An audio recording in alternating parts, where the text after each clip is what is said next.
Bunker 1 is on the right side center of the screen and Bunker 2 to the left near the screen center. It will never be known what caused his incapacitation and recovery.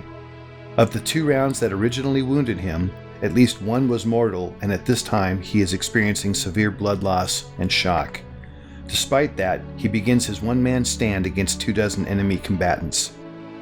During this time, Chapman initiates a series of radio calls, many of which are heard by a fellow combat controller and teammate of his and Delta Force operators on a nearby summit. Despite this combat controller's replies, Chapman never acknowledges whether because of damage to his equipment or himself will never be known. This new angle and footage shows Chapman at the top, identified by the green dot under the tree at Bunker 1. The lower center of the screen shows the first enemy fighter who is about to charge Chapman in the hopes of killing the American. The timestamp at the bottom shows it is now 6:05 in the morning and fully light.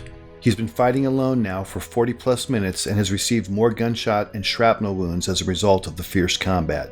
This scene shows the second of several enemy charges. In this stunning display of determination and courage, Chapman can be seen fighting hand to hand with the fighter. In the larger screen display can be seen additional enemy moving on to the summit.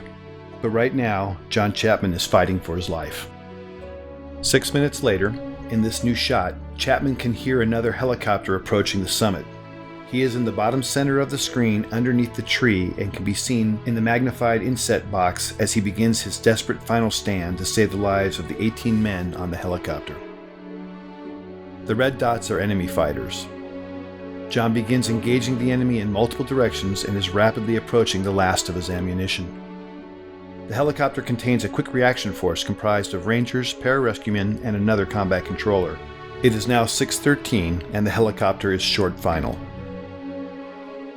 The enemy is desperately trying to displace Chapman so they can put heavy weapons or rocket-propelled grenades in Bunker 1 while simultaneously engaging the helicopter.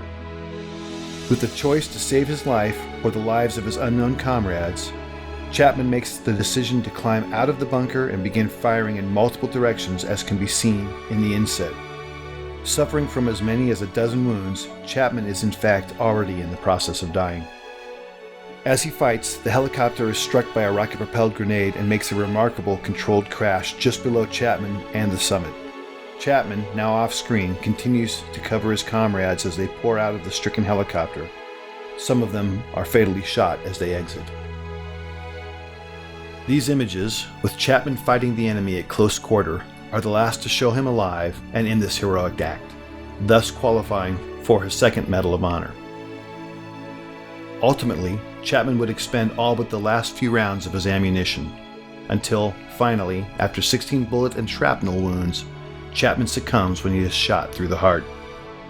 We will never know his final thoughts or words, but what we do know is his decisions and actions single-handedly saved the lives of 23 comrades.